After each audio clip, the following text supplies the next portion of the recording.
Welcome to Kenton's videos. Enjoy the video. You already have the essentials: Word installed and an account. Now start.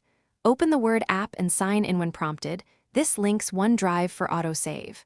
Once signed in, tap New Document and pick blank or a template that matches your goal. Make sure photos and files permissions are allowed so you can insert media. You'll see the ribbon and the on-screen keyboard.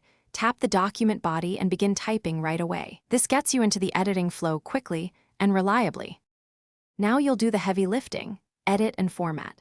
Tap the Home tab to set font, size, bold, and alignment. Choose Layout to adjust margins and spacing.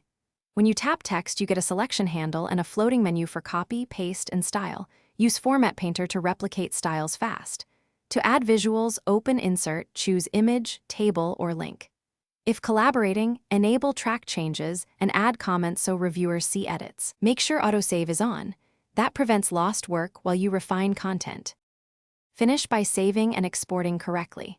Tap the three-dot menu or File to save, export as PDF, or send a copy. Choose OneDrive to keep version history or device to download. If you need a physical copy, use Print from the Share menu and pick a printer.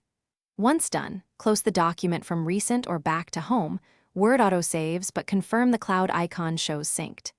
If something goes wrong, force quit the app, check for updates, and sign out, then back in.